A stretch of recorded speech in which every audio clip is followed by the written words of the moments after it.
good, Stan. Mickle, how are you? Doing good. You missed your call? Yep, I did. Come to my attention that you posted some negative stuff about me on your solar Facebook account. I came across that as public information. Yep, it's public information, but you're, claiming some things that, there was never any charges.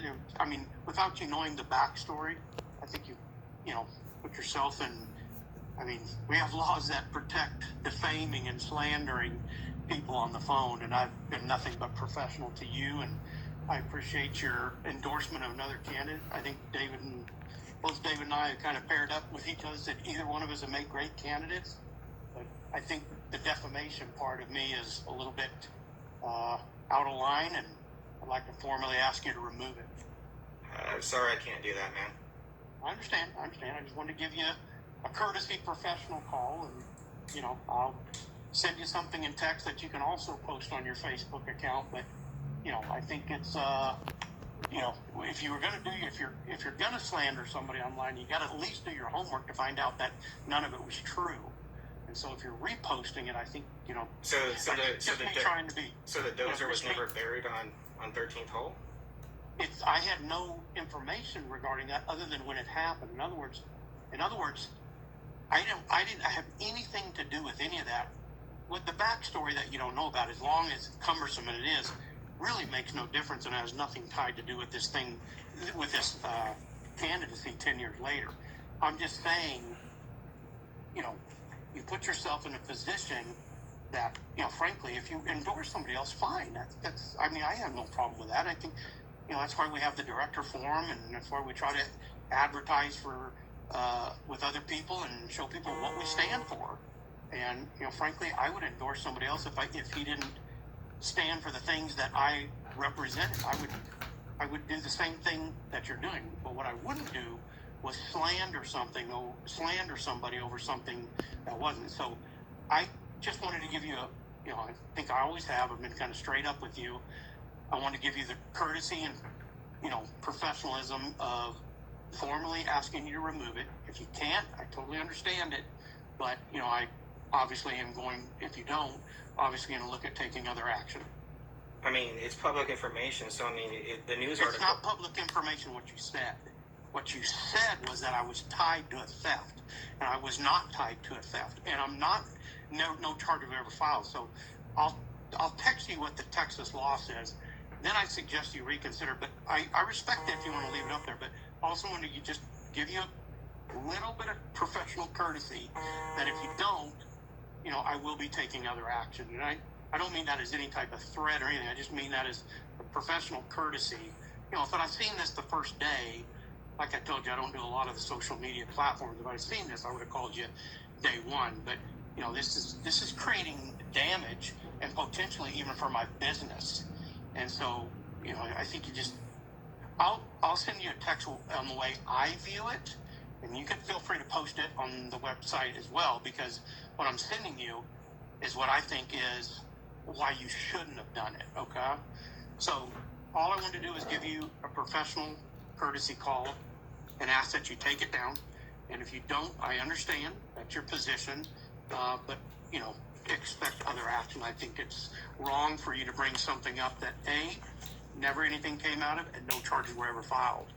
And that's why I think it's wrong to do that. But it was tied to your golf course.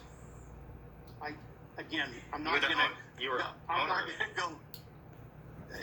Stephen, if you feel like I said, you don't have any idea of the backstory and everything that has to go along with it. And I'm not here to describe all that to you.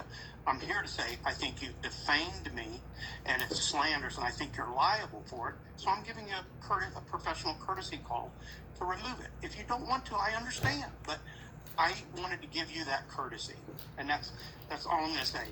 There's plenty of people, if you want to call, that'll tell you the backstory. I'm not here to do that today. That's not why I called you. This is over a decade ago. This has nothing to do with what I'm running for. I'm running for some of the same stuff that you believe in. Okay, so let's back. If I'm asking for transparency, I would ask, why was that not ever brought up? I mean, that's... Why would it not be brought up? this whole incident. I mean, it seems like you're even trying to say you don't want to discuss it, so that just puts more clout on this particular situation. Well, I understand if that's what you think. It just has nothing to do with my candidacy, and frankly, nothing was ever made out of it. So frankly, none of it is. So what I'm saying is, what you're putting online is slanderous to me, and you're defaming my character when you don't know anything about it. I mean, if you're going to say something to somebody, oh, this stands tied to a theft. No, I'm not. I was never tied. If I was tied to a theft, don't you think charges would have been filed?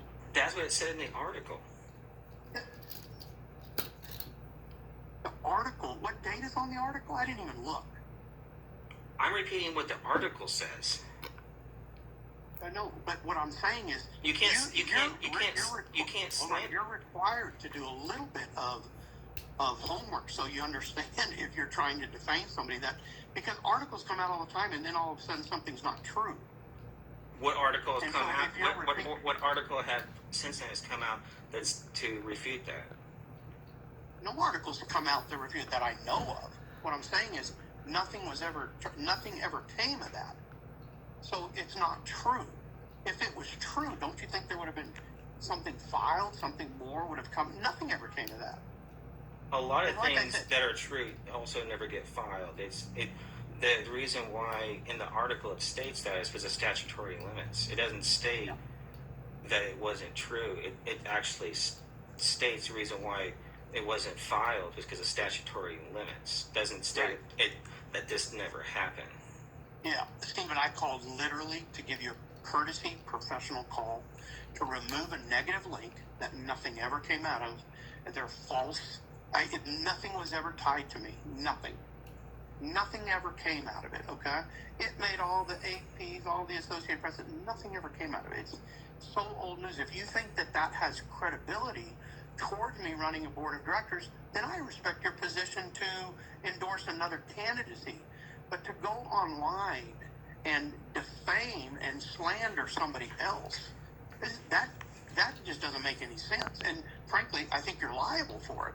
And all I'm giving you was a professional courtesy say, if you don't remove it, I'm going to take other action. That's all I'm saying, Stephen. I'm not here to discuss anything else with you. Okay, you understand this whole phone call was recorded. I got it recorded myself, and I totally get it. And I'm totally okay if you post that as well.